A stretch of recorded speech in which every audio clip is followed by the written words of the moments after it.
Can you just move the mic a bit further this way? Because you're facing us. No, not too much here. Come on, man. It's Joel's turn. Move it over. Move it that way. No. I want to start this podcast. Come on. So bring the whole thing over that way. Oh. Yeah. A bit more. Close to your mouth. Yeah. Oh my gosh. It's funnier every time. Tilt it a bit this way. Yes. How Nope. There you go, Hudson. You got your intro.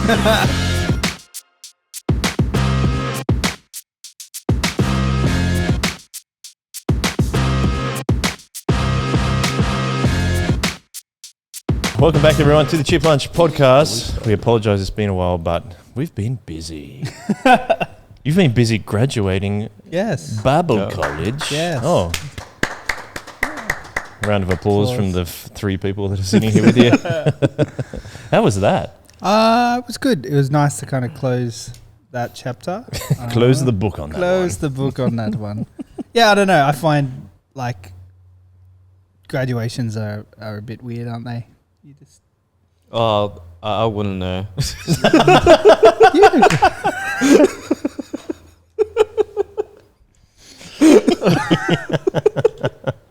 Come on, Rob. You graduated year 6. Oh, dude, I hardly got my pen license. Welcome, Rob, to the podcast. There you go. Welcome back. Welcome back, sorry. Yeah, welcome back. Yeah. What episode did we say? 36. Approximately 36. Yeah, I got a thumbs up from Hudson. Yeah. The producer confirms. That's cool. It's been four or so years, I think it was. Almost 4 years.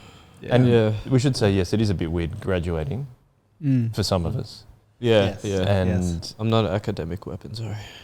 oh, yeah, that's what I would describe Braden as, an academic weapon. Oh. Weapon of choice. What is your weapon of choice when it comes to Academia. academia? No. Secret power. Academia. Yes. No. Definitely not. Kind of glad you don't have to write any more essays. Oh, I'm very glad I don't have to do that. Well, you're writing essays though, Rob, aren't you? Yes. You're There at a version of Bible College? Yeah. Currently scouring the internet for several commentaries and secondary sources for a very, very small topic that I have to write about, Revelation, and all the fun things that come with that, like the symbolism and repetition of words. So if we've been told pretty much by this lecturer, if we want to get anywhere near like a distinction or a high distinction, you're going to have to write like her, which is like a PhD level. And I'm like, well, That's not helpful. okay. And she's like, I guess if you just want to pass, you can just use only 4 commentaries and secondary sources. Oh. So in total 8. And I'm like, okay, fun. But I'm having fun writing it. Okay, cool. That's good. How long does it have to be? It's only 2,000 words. Yeah, okay. However, it's like, she pretty much said, I want to see that you've researched a lot of things. So even if you only end up using like 4 out of the maybe 14, if you can get up to that sources, I can see you've done the research. And I'm like, can't. What did you just say?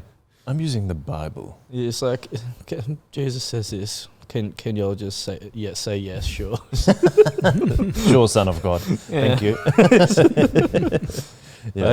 It's interesting to go over it and tackle it myself to then try and explain that to the youth kids here at MCC, because since predominantly all of them are non-Christian, and finding ways on how to interpret it myself and then say it in a way that they will understand is pretty helpful and fun to do, whether or not they're listening. But yeah. We shall see. Yeah. Now, before we get on to that, though, I need to check with you your chip preferences, hot chips. Love them. I don't know. Yeah, that's great. Smell them in chicken salt. Oh. I need it. I need every chip to be like 90% chicken salt. Yes. Just Is that swimming in a possible? sea. Just like open the jar of chicken salt or whatever it is and just like tip it in. Yeah. Do you actually do that? Well, Do you have some at home? I have to be respectable to other people that want to eat some of the chicken salt, so I can't do that. These disgusting people. Yeah. You don't eat. They only have normal salt. Yeah. That's if I'm in dire need and I don't have any chicken salt. Okay. Sauce? Sauce. My go-to. So far, my hyperfixation for sauce is barbecue hickory. Oh. Smoky barbecue hickory sauce. What makes it hickory? Oh, it's the the wood. wood. Chips, isn't it? All That the smoke. yeah, that good stuff. I was gonna say, do you reckon that most sauces are actually smoked? Like, I'm wondering how they make it. Are they smoking when they make the sauce to get it the flavour, or is it just made up? Oh yeah, put some hickory chips in it, man. Yeah, I don't know. Someone was just like sucking on some wood chips and decided to eat some barbecue sauce at the same time. It's like, yeah, that's a good one. Because the question is, if you're making barbecue sauce, you're just mixing other sauces a lot of the time. Yes. Or, like, how are you smoking it? That's what I don't Well, get. there's liquid smoke, which I feel like would be the I don't know how healthy it is, but Yeah. So you know, healthy. like that'd probably be the more chemical option. How natural it is. Is that what Yes. you mean? Yeah, that's a better way of putting natural it. chemicals. Yeah. Yes. Because you also told me, I asked you if you wanted a coffee, and you said, Yeah. no, what did you say? No, I'm too No. hip. I'm on energy Too- drinks. Too young and hip. I only run on energy drinks and pre-workout. All that have very good chemicals in them. Coffee is for boomers. So you have a hot chips and a pre-workout and a bit of Monster. Yeah. Is that White is that the Monster, choice? or- White Monster is definitely the top two, but there's like a mango one that's Mango Loco. yeah, Oh, the mango you know loco it. one. It is I actually don't drink energy drinks, but Yeah. yes. like Huddy I can- used to when I Huddy was a lot can younger. support me. It is pretty Yeah. good. Seeing he's also a fiend for What flavour is that then, though? just mango. No, I meant the white one. Sorry, it's mango. Do you know what a mango is? I don't actually know. It says a flavour, but I don't look at it. This says a lot of ingredients on the can, and I also don't look at it. I choose to turn a blind eye to the Yeah, ingredients. if it tastes good, I'll drink it. Okay. And But, so yeah. pre-workout, bro, educate me on this because I'm Yeah. taking pre-workout. Does it get you buzzed, like people say? Does it make your skin crawl? I've heard people say that. Yeah, the best way. Have you ever had ants crawl on you? I've had a couple. Yeah. Mm. Just imagine that on your feet and throughout your skin. Yeah, so that would That's- freak You're not me selling out. it. But then, just imagine that goes away, and you're like, I could essentially lift all of MCC with my bare hands and run through several brick walls of Yeah. this building and still be fine. Just gets you fired up. So yeah, you would be like on crack, but not. It's legal crack. Is that what Yeah, you're saying? legal stimulant. What There is we it? What is it made out of? Does anyone know what pre-workout is made out of? Can you look that up, please, Hudson? I could have brought mine. Oh yeah, we should have done a bit. That would Yeah. have been good. Very quickest podcast ever. Yeah. Blah, blah, blah, blah. It's like people, and then people put it on double speed. Yeah, So it's just impossible. I left it on double speed. Oh wait, no. No, they need to It's slow on it down. half speed. Has to be on half speed. I Like, understand it. I went up from my old one, which doesn't really help, but it was called Kamikaze. And then this one that I'm on now, it's called Zombie, Oh, Ah. and that's higher, so it's either scraping or the legal limit that they're allowed to sell until you get into the very dangerous zone where you can go higher, but then it's like black market stuff. So that's what I'll take. Why? If What do I'm you very enjoy tired. about going to the gym? It first started out as like, oh, I need to be stronger because Mm. playing footy is like Yeah. Okay. everyone's going from under 12s. Mm. Like I want to get bigger for this position because I was playing in the front row. Yeah. Surprising enough. And Are we talking rugby league or rugby union? the proper men's sport union. Okay. And so because I was playing with a lot of Maori and Samoan guys, I'm like, yeah, I need to be like you guys. Dude, they grow so early, don't they? Just at the age of 2, they look like a 30-year-old. It's like you have 5 kids. No, bro, I'm just starting preschool. It's like, and you look at the dad, it's like a literal brick wall. And then all their siblings is just But it's it started off trying to put on size and get a bit healthier. I didn't know how to, and then probably because I started in 20. First wanted to take it seriously in 2020, and then only started taking it seriously maybe 2.5, 3 years ago. Mm. And so I'm like, okay, it's almost in a sense become a bit weird, like a therapy or a wind down sort of thing where I can either get my frustrations out or just lock in and just feel like I've done something good and it's active. Mm. So Something I find hard as myself, even though I walk around for my job, but I just like seeing the results because unfortunately, I've gotten a lot of compliments from one specific guy from college. Mm-hmm. He's like, hey, looking good. I'm like, you have a girlfriend, but okay, sure. So I'm enjoying the process of seeing where I first started and then up until now. It's been a very cool journey to see the progression.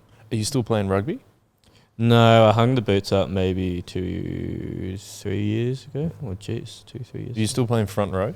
Oh, bro, I did. That last season I played, I got concussed like 3 or 4 times, got at least 10 black eyes.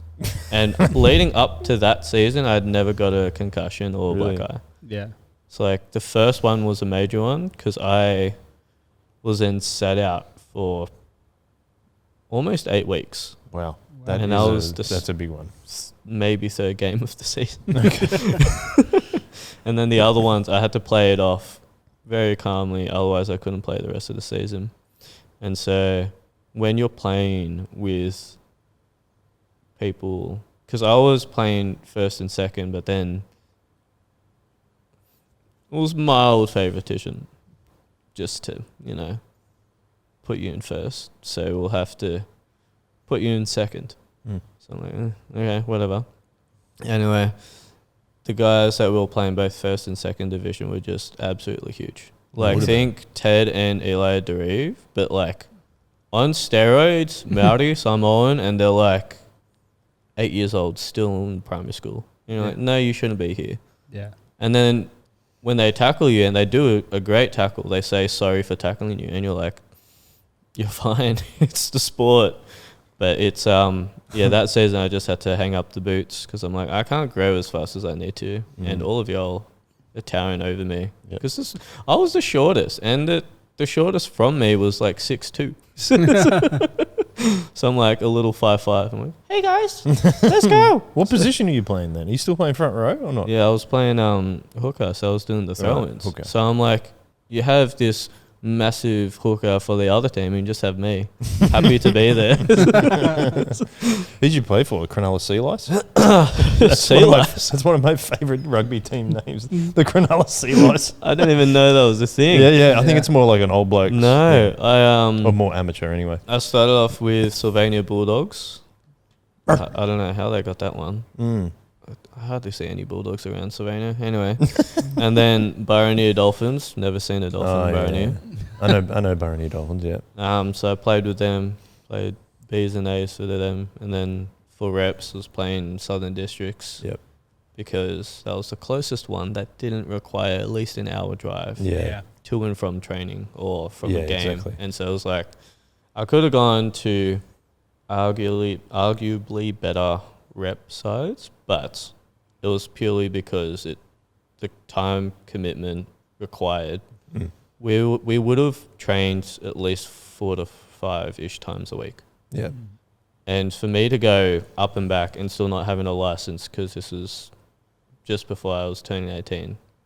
Even to Randwick or whatever, right? Yeah. Yeah. It was Bit long way. It was a ridiculous amount of fuel and time. Yeah. So you just say that Sundays for the games, yeah. Yeah, it's like, well, Saturdays was when we were playing because it was the Saturday comp, but Phil moved Sunday.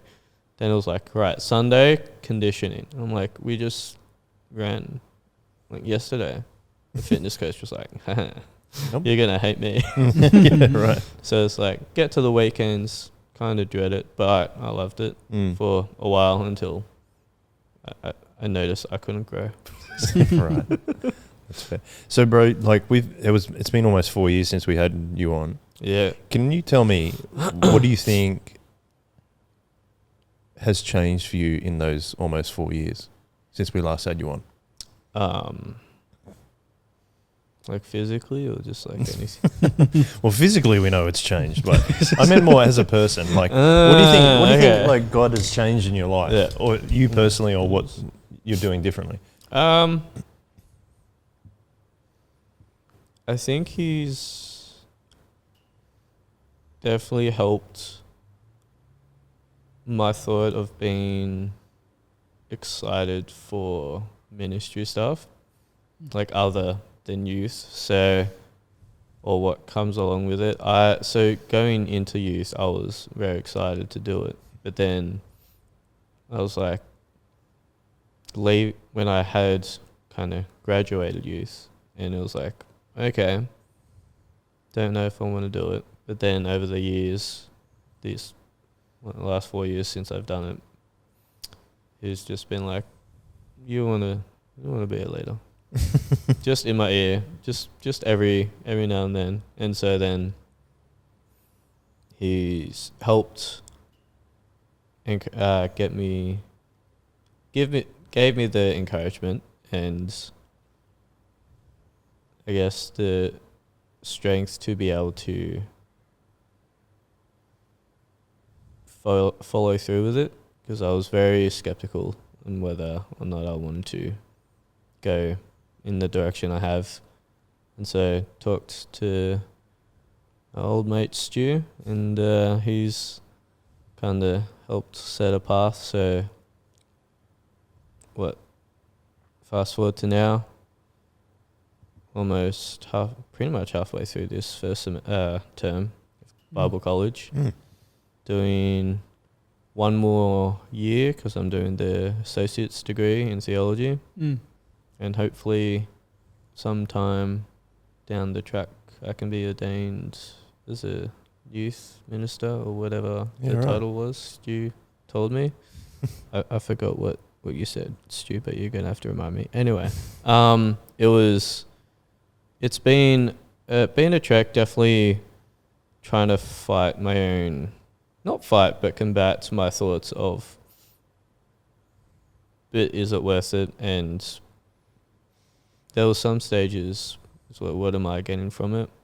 But then a lot of prayer I found was extremely helpful, which I would also find myself praying coincidentally in the gym, just in between sets, just shortly, because something will pop in my head. I'm battling with it. It's like, let's train the prayer muscle or your spiritual strength and see how you go with that. Yeah. And so I've been kind of progressively doing that in the gym and whatever I'm doing. So the walk hasn't been as smooth as I'd like it to be, and definitely hasn't really turned out as I thought. But I am, a youth leader. There's heaps of youth light leaders, that are now leading, and they're not allowed to grow up, but they are growing up and getting their P's, which I don't like. But it's cool to see that some fruits of the friendships between yourself and the older youth kids that are now light leaders, their passion for Christ and their friendship with Christ is then shown through their actions is what they're doing, because they're like, you showed me this because you loved Christ first and he loved us first. So I'm going to try and replicate it, no matter how interesting the kids can be, and if whether or not they have a full understanding of the Bible or none. It's very exciting to see, and very weird, but I probably wouldn't change how things went, which was one of the things I was reflecting on when I came to realize that. And God was like, yeah, I got you, Hammy. Yeah. You can trust me. Or you can, Braden, you can Rob, make a good youth minister. Yeah, for sure. You know, the one thing that Braden tells me all the time about you, Rob, is that you're like amazing at making sure everyone feels welcomed and included. Yeah. Please wax lyrical on that, Braden. Please wax lyrical. Well, because you have more time, you've done more ministry with Rob than I have. Yes. I'm trying to think of what year you would have been in when I started. When you started? Oh, my goodness. 11 years ago? How old are you? Bro. I don't remember how old you are. Yeah, I was still, it was early teens, no? Yeah. Because I remember we were still going house to house.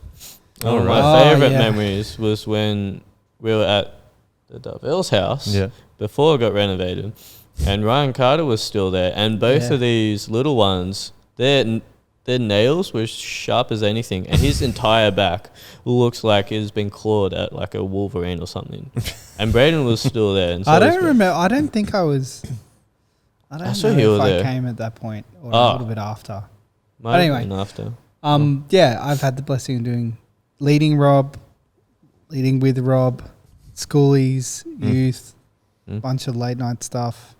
It's been awesome. I think you really excel. I love going on schoolies with Rob because he's very, very good at kind of locking into the crew that are there and just making sure that they have a great time and just making them feel really loved. And you do that in lots of different ways, in lots of different ministries. But I definitely think that there is a particular gift to schoolies ministry that I think that you are very good at. I'll highlight, and that's not to say you're not good at other things, but and yeah, it's just been, like you mentioned, Rob, like it's really good to get to do things where with the crew that you led, and you and Fox and Tim and stuff were a part of, like my boys who are now youth leaders and stuff, which is really exciting, fun. Your schoolies was fun too, with Nadia as well. But yeah, I think that's the blessing that God gives us, is that we get to do ministry for Him, but also alongside each other, and then you kind of get to see where people kind of go after that and end up doing. I'm sure you feel that way with some of the people you led with. Yep. And then you just kind of look back and go, whoa, that's crazy. Yeah. Yeah, like I don't spend much time with the guys that I led youth with, but we have this like bond of some kind. It's like we did this for, I think ours ended up being 5.5 years, but we did it together for 5.5 years. And you just have so much, I don't know, it's really hard to describe, but the fact, you know how we talk about that even if there's no youth kids come along, we're still hanging out as friends. I think maybe we didn't articulate it back when I was youth leading, but like that, obvious now, like that bond lasts forever with those two boys, two or three guys that I'd led with. And it's really, and what I really like seeing though, Rob, is like the relationship you have with Hudson, for example, and then like with like Jairus and stuff, but you're at different sites even for youth because of that. But I love the fact that we're still a team, but we're just going to 2 different locations with youth.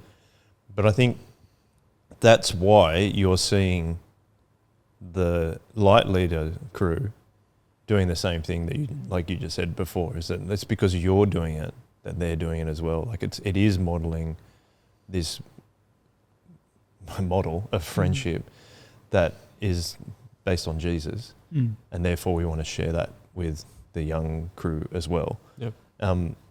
So I think that's awesome that you highlight that. Rob, I was just going to ask you though, you said that like it's been a bit of a rocky path, like going towards going to do Bible college and stuff. But I'd love to say or tell us what is. You said that you're glad that you've done it and you wouldn't change anything, but Why do you think it took you a while to get to this point of going, oh, God's actually showing me this is a path that I should take? Um, Were there things holding you back? That's kind of the question. yeah,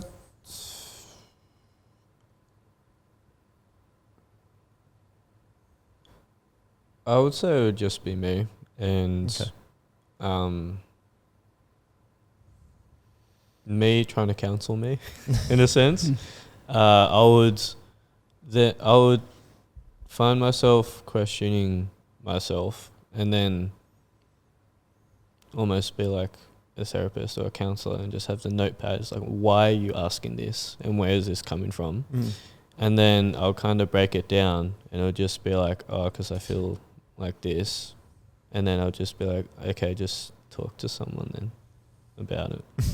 Yeah. And so is it like a lacking confidence in yourself? yeah, I think a lack in that I wasn't able to, towards the start of it, sorry, a lack of something that I could bring to ministry rather than just step in and then let God guide how I lead or do ministry in my own way, alongside with like Braden Hudson or something. I thought I had to I thought I had to have multiple talents and Bible whiz. yeah, Yeah. just be great at public speaking, which I'm still not, but it's gotten a little bit better. Nice. Better or good with talking to kids, and just so they can feel like they're included, and it's not like an older person being, hey, so you're younger than me, so how's the weather today? And you're like, so I'm just like, just trying to gauge on why I was thinking these things and where these came from. Like, there was a few other personal ones, but these ones are kind of summarizing almost all of them. And it was just a lot of back and forth, almost like a tennis game, trying to figure out why I was figuring these things. And then I'll come back with another question. It's like, but why? Where is this coming from? And just hit that back. And Yeah. it's a lot of back and forth. So a lot of prayer that came from it. And so then I guess while I was down in Hobart, it was a sense that I was missing something. And so when I came back up, Stu had to talk to me and was like, how about coming back and then maybe think about going to college, YouthWorks college? I'm like, don't know. So then went back down and prayed about it, but then came back up for Easter or something, and he said, so how about that college? And I was like, okay, let me think about it. So then I think for me, being exposed to certain things helps me learn quickly. I'm a hands-on type of person, and so essentially being thrown into the deep end almost, with coming back and then leading term 4 of 1 year, just for the youth kids, Zane, Eli and Jared, that come to MCC. And so trying to form a friendship with them was a bit interesting, because we've known them for about a year and a half, 2 years, but I never really got to know them. So it was a lot of prayer and a lot of almost discernment in a sense. So it was, but I will say it was probably nothing of my own doing at all. A lot of God's work just in my heart and areas that I needed to let Him work in. I think there was a lot of stuff that had closed off in my heart, because I'm like, I think I got this. And like do it very much yourself. didn't. Yeah. Yeah. I wanted to do it myself. Is quite a there bit. like one of those things you can share with us? Yeah, so I was wanting to, in one sense, for only a short time, I'm like, okay, I'm now an adult. I'm supposed to be like a big adult. I say that in the mirror every day. Yeah. Time to be an adult. I'm a big boy now. And it's like, no. It is, a lot of,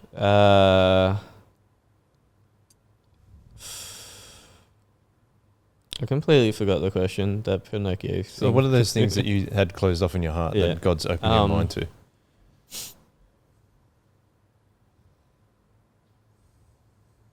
Not having things go the way you want.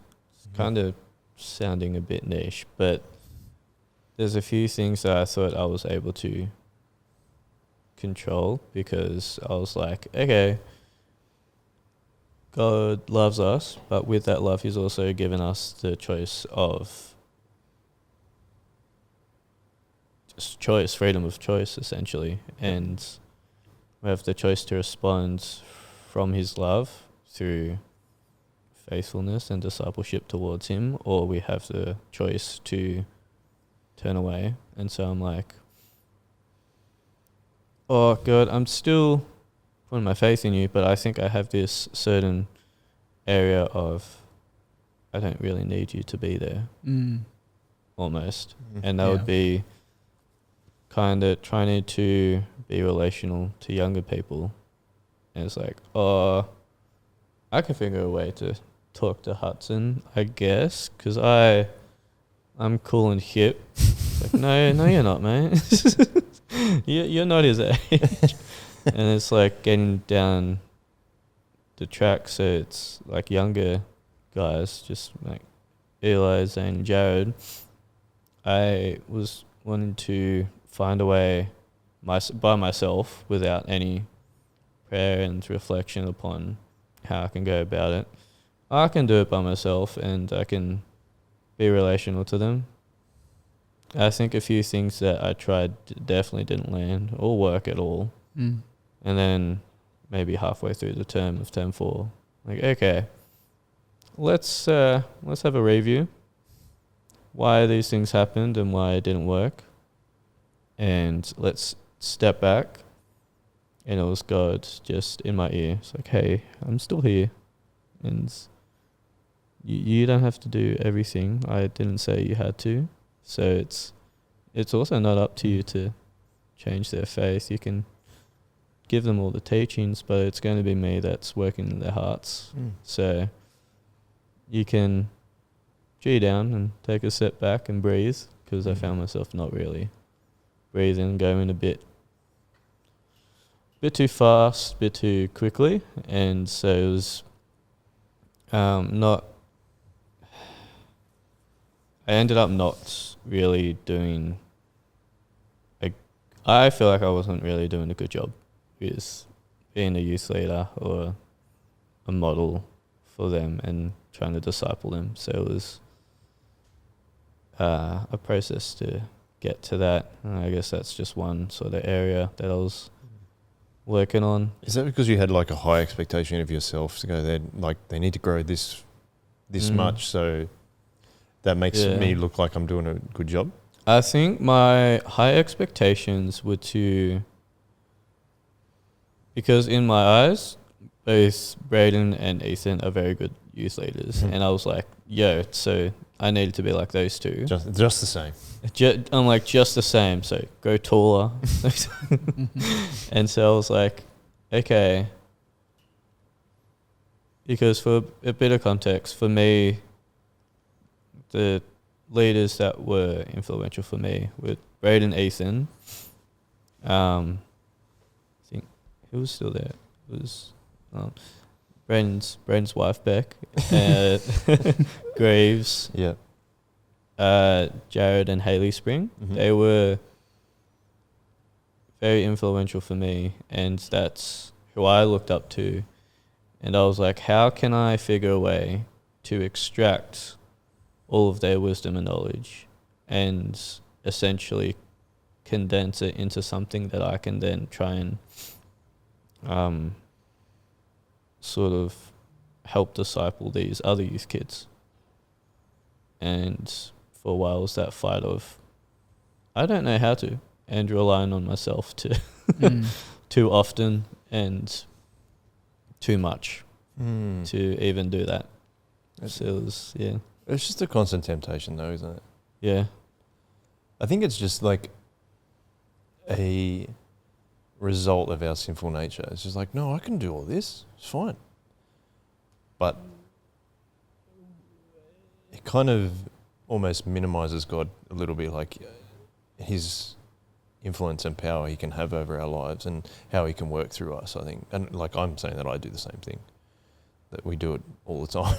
And you're like, damn it, I haven't been relying on God. And you're like, I know I should be, but do I have to this time? It's like this, all that stuff goes through my head. And I'm just like, why am I doing this?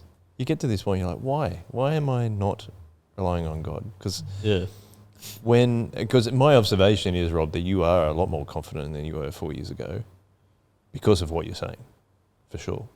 And I think that's something we can all learn from, though, is that the confidence and the faith that we can have because of the faith that we have and the possibility that can grow massively is kind of what gives us confidence, I think, and gives us more confidence. And then, it's kind of always have a reason for the hope that you have.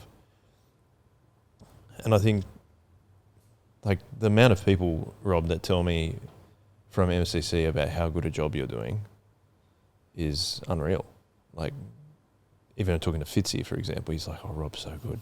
Like, but you're doing exactly what you just talked about, Jared and Haley and Greaves and Braden and Ethan. You're doing exactly what you loved about them doing for you. You're doing it for the boys that you lead. And that's no small thing, I think.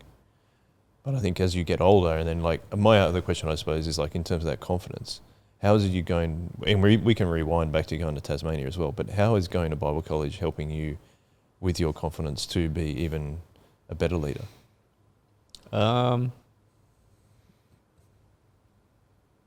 It's going to sound pretty basic, but just a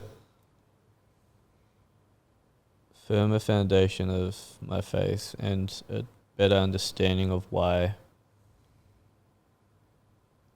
I believe it and why other people have believed it through many years and how it's come about. It's interesting to learn, like, just all the things. I don't know. There's too many things to go over, but there's just the depth, right? Yeah, the depth of it. Which at first I'm just like, look, Christian, Anglican, let's go. God, Jesus, Bible. Give me the piece of paper. But it was really good to then have it. For me, it's lecturers saying, take a breath, slow down, let's dwell on this thing. And I'm like, oh, we're slowing down. Okay. Can't take pre-workout on this. Yeah. I have for a couple classes because I've been tired. But anyway, they're getting me to really think about it and making me question, why am I doing this? And just repeating it almost in a sense. And you're just like, you start off with, oh, because I'm doing this. Oh, and just give a whole list of reasons. And then you kind of run out of those reasons. And then it's like, okay, so now we've got to essentially whittled you down. Give us one thing that's going to summarize everything you've said the past few other times. And you're just like, oh, okay. You have to, like, put it in short. It's just one or two sentences. And you're like, I love Jesus. I don't know. But it's been really good to be able to then learn in the youth and kids or youth ministry area how to, a major thing on how to be relational and to think about what planning stuff for the youth kids are and how I can not be so centralized on games. As much as games and events are great, it's not the central point of why we come together as friends or as brothers and sisters in Christ on a Friday night. It's good to help build those relationships, but don't solely rely on those to say, yeah, this is what, lean towards, this is what youth group's about and what we are wanting to go towards and why we believe in Christ. Because fun and games. No, because he loved us first and we're trying to show this love in our own way to you guys. And this is our faith, because we only get 5-10 minutes-ish, 10 minutes at best, to teach the kids about God's word and have that time with them. And then after that, maybe a little bit of reflection, but then they're off wanting to play another game or something. It's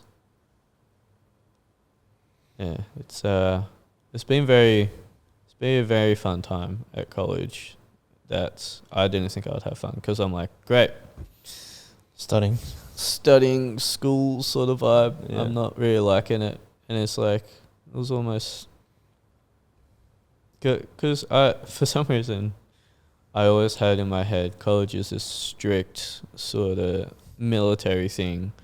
Sit down, learn, write note, go home. Write a reflection 50 pages long for each subject. And it's like, no, this one's may feel like that, but you're just reading God's word, and then you're kind of trying to formulate it in your own words, so then you can then explain it to other people if they have questions. and understand it better. Yeah. Yeah. Is that what college is like for you, Braden? Just His is a big 50-page essays. Feels like that sometimes. I think it's obvious, and I think I haven't gone to college, but even just preparing my sermon that I did last week was like, I'm just on what was it? Probably like 15 verses, and just trying to really get out the idea that I wanted to get out, or that I thought that God was saying.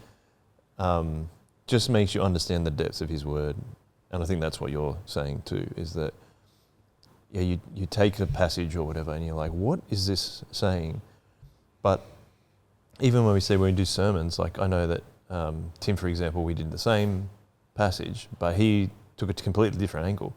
Now, it wasn't doctrinally wrong or anything like that, but it was like, this is God's word speaks to people differently in different ways. Yeah.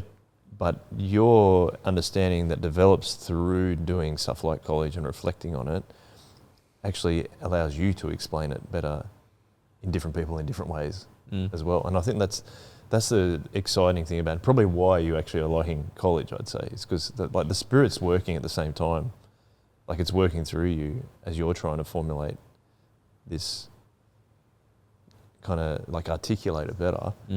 And that's a guess on my part, but I would say that's probably why you don't actually mind college compared to, it sounds like you didn't enjoy school very much. Yeah. Because did you finish in year 10? Yeah, I finished year 10. It was like, it's a technical thing. It was term 4, year 11, and it's like term 1, year 12.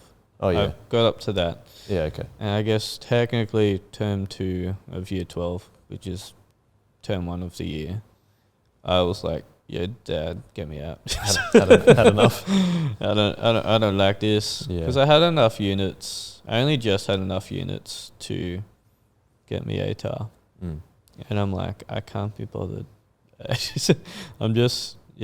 struggled with sitting down in classrooms because quite a few of the subjects I just didn't like. And so my focus, if I don't like the thing or I'm not focused enough in it, I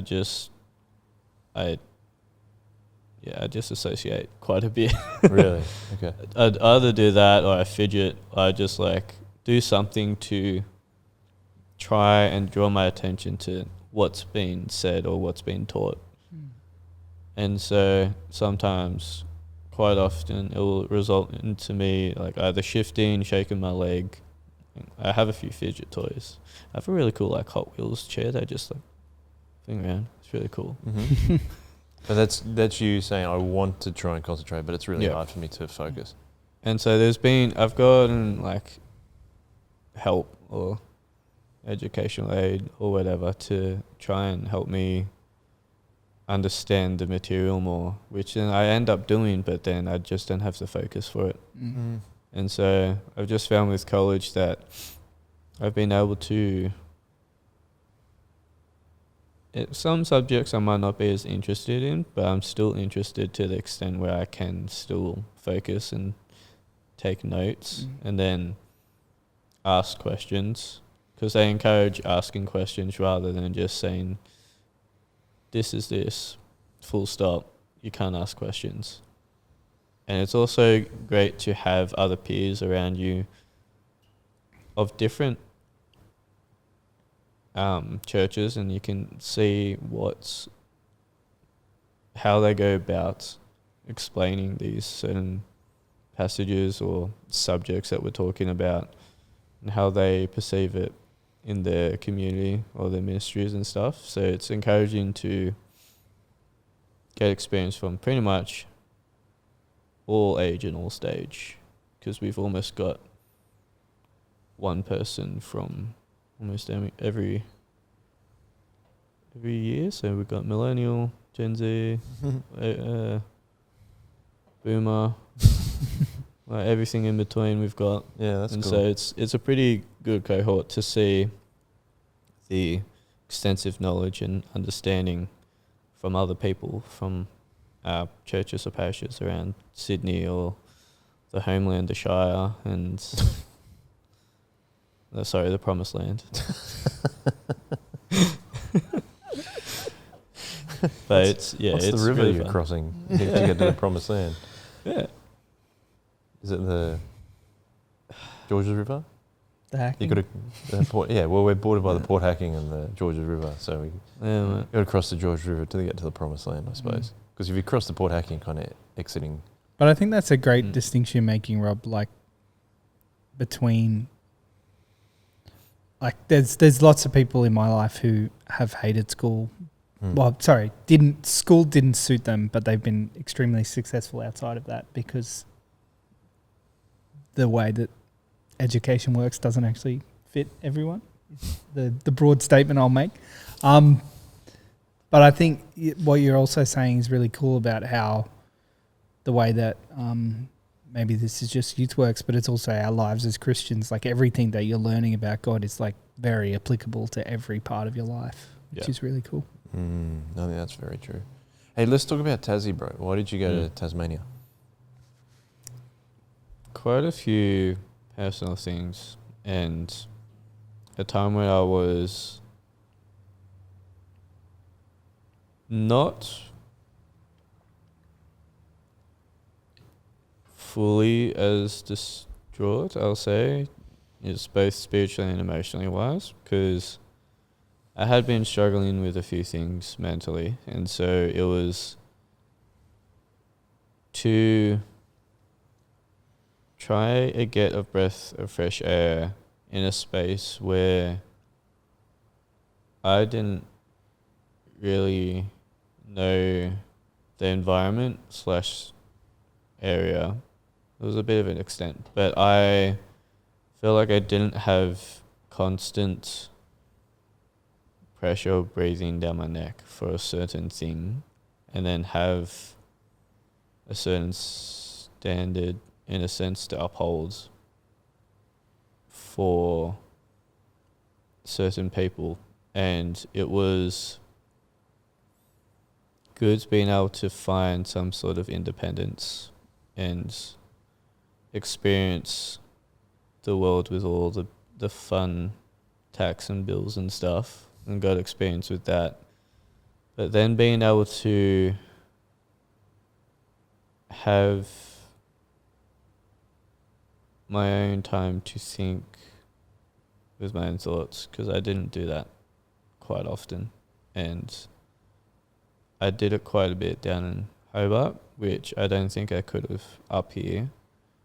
And it was very eye-opening to see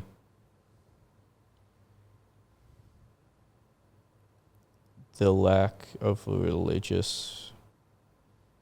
I'm going to say the lack of religious belief down there. It's like the idea of a religious faith is a bit challenging nowadays, but it was interesting to see what level it was at down there. Because I thought like around Sydney it was getting a bit bad, but down there's heaps. There's even like Scientology sort of stuff just in the CBD, and a building there, and then not too far down the road there would be like, I don't know what it was, but it was close to like a Mormon or Jehovah's Witness sort of vibe. And that was not far from each other. But you would have other people just walking by as if it's another Sunday, and they're just going off to have kick-ons from drinks from the night before, and they just don't care. There's like people. There was a couple people I saw with like a lot of pentagrams tattooed on their bodies, and a lot of devil sorted related stuff, and a lot of satanic stuff. And for some reason, in some rural parts, for some reason, there's like it looks like some sort of satanic thing, and it was interesting to be exposed to that because I have never seen that up in Sydney, and it was I think guys just showing me like the world's a big place and this is only a little bit of it. So I want you to have a think of where you're at and really pray and essentially talk to me on why you're down here, why you're doing what you're doing. Because I was going to a Anglican church down there called Wellspring, and turns out my cousin's mum was friends with this guy's wife. Which guy? So when I say this guy, because I explained it in my head, this guy I'm talking about is the pastor of Wellspring. Oh, okay. And his wife was friends with my cousin's mum. And he was like, do you know these specific people? I'm like, yes, cousins. Why? And he's like, oh, my wife knows them. I'm like, oh, of course they do. Did you grow up around the Shire? Yes. There we go. Right. And so he moved down there, and so I was attracted to that church because it was probably the only one that I found or felt that was kind of similar to Sully's. And they had a church that was almost like MCC, almost no youth presence. The youth group was going to have to close down. There was hardly any young families and young people because some of these young families or young people were part of the university UTAS, and that was moving only like a few minutes into the CBD. And some of them were like, okay, so we're just going to completely swap churches, pretty much. And I'm like, but you live right next door to Wellspring. Why are you going to do that? Oh, it's just easier. I'm like, okay. So I tried to essentially do ministry down there, but they were trying to figure out if they were going to be able to have a youth ministry or have a church, and then they're brainstorming things or ways on how they could essentially attract younger families or just young people in general. And I'm like, so up in Sydney, there's a nice little church called Soul Revival. And what we do after every service on a Sunday night is have dinner. And he's like, dinner? What? You guys eat together after? It's like, yeah. Talk about life or whatever we want to talk about. It's like, maybe it's something simple, but it ticks dinner off for quite a few people. And they don't have to think about cooking when they get home and the kids are fed. It's like, oh, never thought of that. Okay. Like, yeah. And so maybe 2 weeks later, after I suggested that, there was a big pot of spag bowl, garlic bread, and Good one to start soft with. drinks. Yeah, nice. And they set up their like lobby area because beforehand they had like,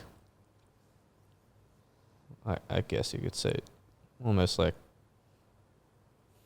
morning tea snacks or whatever, bickies and coffee and stuff, but nothing that got people to really sit down and stay and then essentially relate to each other in a sense until the dinner part came around. And then there was a few more families come along, and I wasn't able to get into the youth ministry, but apparently there was youth kids that came in.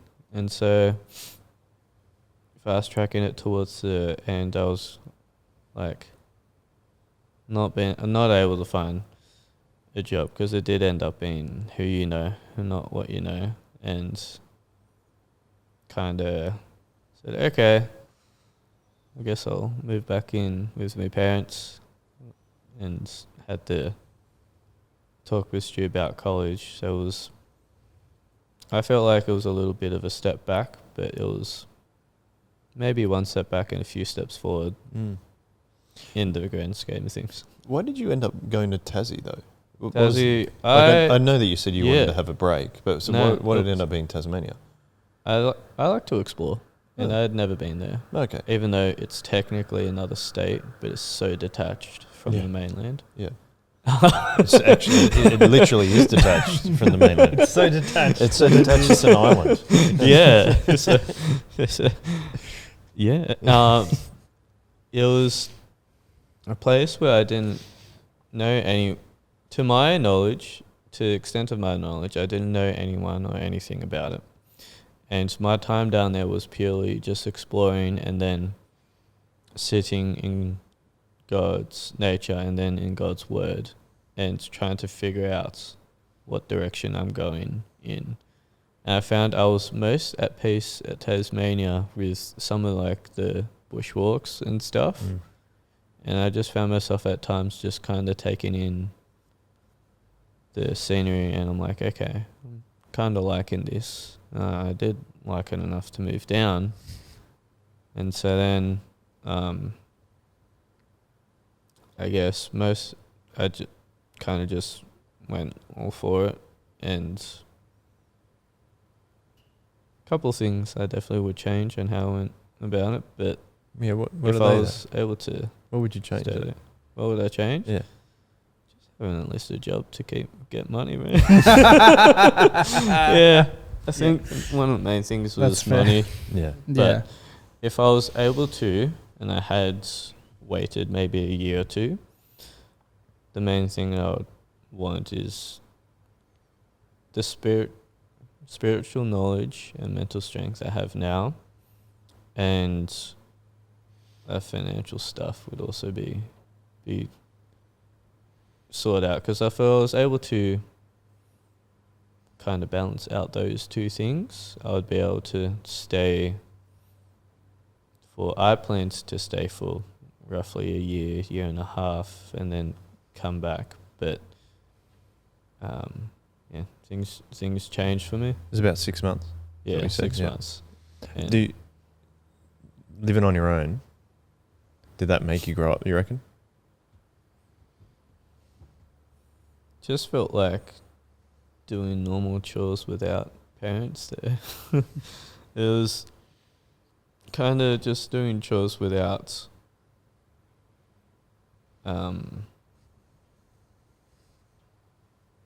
being able to do chores when I kind of wanted, in a sense, because I kind of lined up my laundry days Yeah, so you Well- could schedule it right. Yeah. Because I was like, I have no idea how I'm going to time this, and I just found out. I was like, oh, okay, I can do a laundry day on a Friday, and then have clean clothes for weekend and stuff. That's great. So it was that, and then juggling bills, but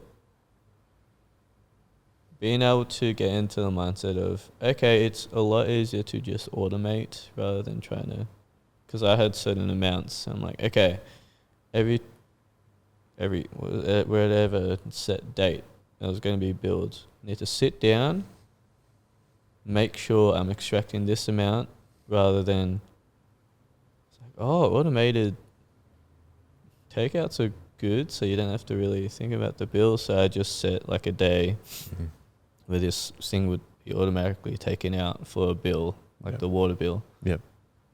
Oh, Direct debit. That's Yeah. good. Yeah. but then it is the, oh, hold on, it's great, I have this, but then it's working and getting the money for it Yeah. Okay. to prolong that, and then Yeah. it's just paying other stuff. But yes, to answer your question, I'd say it helps me grow up, but mainly through God and for my spiritual side of things. Yeah. Okay. And so it was hard to find a job. Yeah, Yeah. Okay. yeah, because I sent out like quite a few emails and stuff, but it was just, a lot of people don't realize for tradies, we don't want to pay the price of materials either, but we got to do what we got to do. And some people want you to work and build them like a palace, but for dirt cheap. And Yeah. you're like, we're still human and we've got bills to pay, so I don't know if that'll work. And there was, I even expanded my horizon to like retail stuff. And I got a few, oh yeah, okay, let's have an interview, and then just radio silence. Mm. And it was, there's a few other things, but it was, yeah, it did end up coming down to who you know, and I unfortunately didn't know many people's, but it would be a very old person thing to do, but I think I'll move down there when I'm older, possibly, potentially, and maybe. My thoughts were, when I was talking to Stu, when I'm more ancient than I am, because I've been called so incredibly old by some kids. Well, you are. Yes. Yeah, I know. Yes. I'm a walking fossil Hudson. Zombie. Some Yeah. would say. After all that Just- pre-workout. Oh, dude, yeah. It was. Oh, that's my train of thought. Talking to Stu. Yeah, and Maybe one day you might go back there. Is what you were yeah. kinda So saying. one day I was like, "Hey, Stu, what are your thoughts on maybe merging with Wellspring, and then maybe Solu's down in Tassie?" I was like, "Yep, cool. Later on, so come up here and." That would be hectic, though. But so it's, yeah, it was one of the things I was trying to do down there, was trying to slowly implement Soli sort of stuff. A few that ideas at Wellspring. least. Yeah. Yeah, Yeah. That's cool. I like But- that.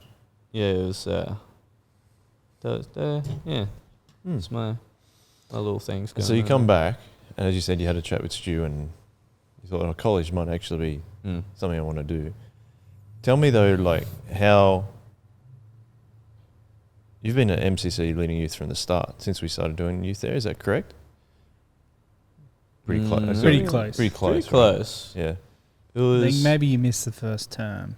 Okay. Other than that, Yeah. Well, I think because I think officially, because before then it was Fox, Alana, Graves, and then other people just kind of, so yeah, and before Subbing that, it in. was more of even just a roster. yeah, and we Yeah. just had a roster And we going. had a few crew from Miranda still leading. Mm. Yeah. Yeah. And so I came in when, was it Fox, Alana, and Graves were there. Yeah. And kind of, in the best way possible, got 3 rats that spanned from the youth. So Eli, Zane, and Jack. But they do have great hearts, and the friendship they've developed with also Hudson as well is very cool. The fruits of Fox, Alana, and Greaves has really shone through them, especially with both Zane and Eli now doing ministry things. Zane's a light leader, and Eli is a kids leader. Yeah, awesome. And Jared's, if he's able to, leading with Zane, but it's very, very encouraging to see their fruits. And I've just kind of stepped in at the tail end just before they became leaders and was able to get the fruits of their ministry. And then the Zane, Ella, and Jared were just like, yeah, I want to be your friend. I'm like, this is so far from left field. Not sure. Yeah, I'm like, thank you. Yeah. And so it was, I guess that fruit has just kept continuing. And before they were legally allowed to go to late night, they came along to late night, and one of the lines. I don't think it's actually illegal. No, legally is not the word I would use. I'm saying legally. It's not in the I'm actual saying, law. I'm saying openly. I'm saying openly that legally they were allowed. Brad and I are saying there is no law against this. I'm There are saying there's a rules. law. There are rules, but not laws. Yes. One of the Just wanted to lines put that out there. Yeah, you can go to law school after Bible college. Oh, that's all right. That's what Aurelia's doing, right? She's doing law. Oh. Yeah. Well, she's coming on late soon, so we'll have to hear all about it. Yeah. Spoilers. Oh, jokes, it's not her, it's her dad, Hayden. And okay. But you see, one of the things Zane's kind of says, like, if my dad's not here, you're my dad. You're my caretaker. And I'm like, sure. I don't think that's illegal. But it was cool to see that they were comfortable enough to be as open as they are now, because I don't think with the environment that Soli brings, they weren't used to it at the start at all, and they've kind of just adapted very quickly I can see and that, very yeah. well, and it's been great to see them then start forming friendships with the Kiwi guys or Kiwi light leaders. I was a bit worried that it was going to be a bit of an awkward interaction, because it's definitely a completely different vibe over here compared to Kiwi. Well, you've also just got a bunch of kids who've known each other for years and years and years, and then some crew who have known each other for years but haven't crossed paths with the rest of them, you know. But yeah, it's really cool how quickly they've kind of gotten keen on what we're doing and are keen to hang out and have invested a lot of time in hanging out at late night and going to Bible study with the rest of the crew and stuff. It's really cool. I think Zane's running a game for kids, I think, today anyway as well. Awesome. Yeah. Sick. Can't wait to see it.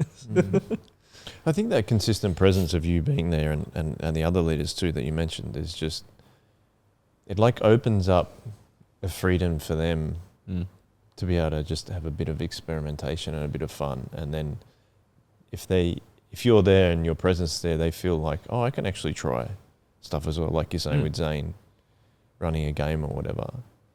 I think that's something that maybe is sometimes glossed over with youth ministry, is it just like is an opportunity for experimentation and fun and giving young crew a chance. I think maybe in their lives sometimes they don't have something like that they can go, yeah, have a go, and it doesn't matter if it doesn't work. Like, we're still here and we'll still be here next week. Yeah. And you've already said in this podcast that you learned that from your leaders.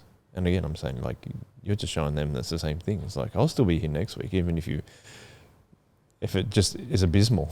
Just ends up being like not what you were hoping it to be. But it's because it's centered on the word, like you're saying, the talk and reading the Bible, rather than how good do we make this game? How do we make it successful? It's more about the success lies, I think, in being there and being friends with each other.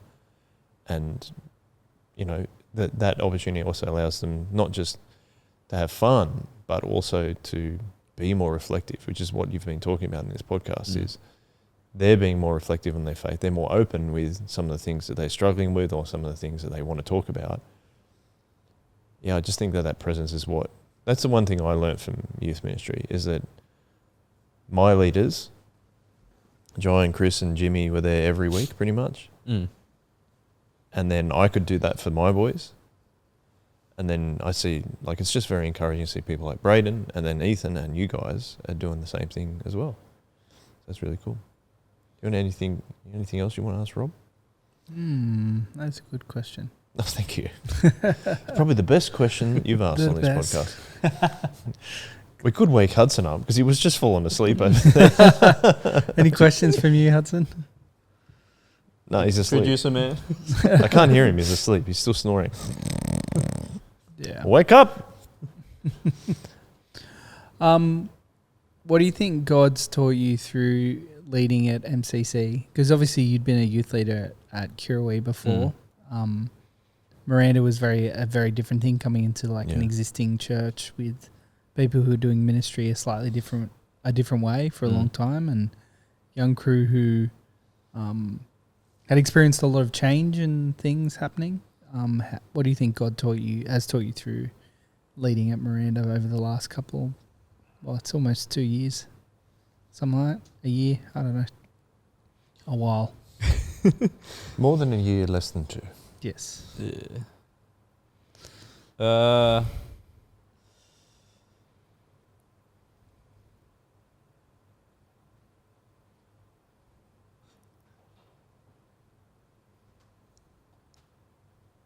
think one of the things is going to spend from almost all youth groups, but patience.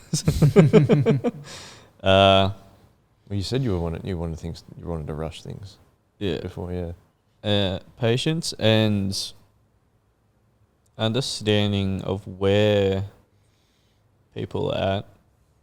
The all age, all stage thing is what I always have in the back of my mind, because not everyone's at the same stage you're up to, or we're up to as a group. And the understanding or exposure to the Bible, just God in general, is at different levels. And being able to kind of chip away at some questions or some barriers they might have put up about God's word or God himself by being relational to them, and then being present at youth almost every week and trying to develop that friendship through, said, playing games or things that we have, is a completely different approach that I thought I would have to do here compared to Kiwi, which I did like a challenge because I had been given kind of like a small brief, but experiencing something I think is completely different to being told about it. And it was a little bit of a shock, but it was in a good way, and got me excited to see how I can help Greaves, Fox and Alana to make this youth group a fruitful one, and hopefully one that can continue for years and years. So you're like looking for that challenge? Is that where you come back from Tassie, you're like, I'm ready to go? Yeah. Is that kind of why you thought also, like, you're looking for the challenge, but you're also rushing? Like, oh, here it is, I'm ready to go. Like, why isn't it happening as fast as I want it to? Yeah. Thinking I'm ready for the challenge, but when I'm not, is probably one of the things I could summarize it in. Maybe you're ready for the challenge, but the outcome you're looking for wasn't happening that you wanted to as quickly. Yeah, it could be that. Write that down, Hudson. Write that down. Write that down. He's got his typewriter. That's what it sounded like. I also... Ding. One of the things I also found was I relied on my motivation, my spiritual motivation, rather than my discipline. So Right. I thought of it as my motivation comes and goes like the tide, but the discipline side is like a muscle, and you have to build that up as you go along through life. And whether or not you want it to, it will develop in some ways, not in ways you'd think, for example, me. And it's leading at MCC has been helpful, not encouraging me to not rely on my motivation and the spiritual discipline of God's doing things through you. It's like you can do what you can do, but it's God that's ultimately like doing the cause and effect. So You keep showing up. yeah, keep showing up, and things will turn out maybe not as fast or in the way you'd like it to, but things will turn out, and the discipline you get from it, you'll be able to then share that with your youth kids and be like, yeah, it ain't easy, but we're still here for you and we'll lead alongside you. And then that's why I think the late night thing is a great idea on Saturday night, because you can be like, yeah, we may be your youth leaders or your ex-youth leaders, but we're still friends. Here's an environment you can also come and hang out with us after church and see the the other set of congregation or other community members in our congregation. And it's been very cool to see what God's done through all these things in my life and through other people's lives around me, and how their lives or my life has turned out. So it's been fun. No, I think you're a brilliant example, bro, of like the spiritual discipline thing is a great point, but also a faithfulness, because as we said, like 4 years since you last came on, you're way more confident, and that can be put down to the way that you've stuck with God, and He obviously sticks with you. And I think hearing how college, like even going to Tasmania and coming back and leading at MCC and then also doing college at the same time, it's just like you're just growing all the time. And that only happens if you're being faithful to God. And I think your faithfulness has grown, and so therefore you have grown more. So then your faithfulness grows more. Like it just is a massive cyclical thing that He continues to grow you as much as you allow Him to. And I think you're a great example of that. And I think you're a massive encouragement to me in terms of like what we would love to continually see at Soul Revival is more young people knowing Christ, because He calls us to be friends with each other, and therefore the younger crew we can be friends with them as well. And that's exactly what you're doing. Like the whole crew that you've got, like at the front, you guys have the front row. It's all like heckling from the front row of MCC. But that's like there's a joyfulness in that, I think. Hudson's laughing as well because he's part of that. But there's a massive joyfulness in that, and I actually really enjoyed that when I was there. Even last time I preached, but then I preached just last weekend as well. Like I enjoy that. That's fun, and we're having fun because we're there as friends to hear and glorify God. That's so exciting, and it's also like a very, what's the right word? It's very like, it's almost like calming. It's comfortable. It's nice. You know, you can go, you guys, I mean, I do Friday, Saturday. You guys do Saturday, Sunday a lot of the time. Like there's just like, talking about spiritual discipline, going to church every week, it's just like, it's just a nice, comforting regularity to it. And I think, and you're doing Friday youth as well, I should say. Like there's a lot in that, you know. And it's a lot, like it's a great example to set for whether it's young men your age or crew that are younger you as well. So huge encouragement. Now while I get the badges ready, Brayden, final words go to you as we wrap up the chips. I'm so proud of you, bro. Like I think we mentioned a little bit earlier, like you've worked a lot on things through discipline, like I don't know, talks and getting up the front and things like that. But I think most importantly, you have something that is like way harder to learn, and that is just a massive ability to love whoever God puts in front of you. And I think you're very, very talented at that. And that's way, way harder to learn Talk about gifts. than getting up the front and communicating well. Yeah. So super proud of you, bro. Glad to have you. Life goal unlocked Yeah. for Rob. Getting a nice word from Braden. Yes. Bro, what colour of badge would you like? You can choose between yellow and black. I thought the options were yellow and yellow. Well, they both have yellow on. They both have yellow on them, but more of them. One of them has more yellow. One has more black on them. Didn't you say it was yellow and yellow? There's yellow on both. There is yellow on both. I thought Hudson was just pulling me leg Which and one saying did you all get of them were yellow. Which one did you get a week away? It must have been the yellow one because Oh, I don't you- remember the black one. Oh, stop saying that, Hudson. Brother, That is mainly black. Yeah, but there's yellow on it. Yeah, it's true. Ready? You got to catch Rob. That's yours. Thanks heaps for coming on, man. Oh yeah, show the camera. It's like a mugshot almost. I got my badge. There's a thumbnail. Yeah. Well, yes, if you're listening, you haven't spoken, Rob, make sure you do. Yep. And we appreciate you listening or watching. Thank you again, Rob, for coming on. It's been very cool to have you on. Been great. You're off to do an essay now, right? Yeah, finished writing my talk for tonight as well. Nice. Short topic, predestination. Easy peasy. This is why you go to college. Braden, thank you. Thank you. It's been great. Thank you, Hudson, for falling asleep. And thank you, everyone, for watching and listening. This has been Chip Lunch Podcast, and we always finish with a one-way.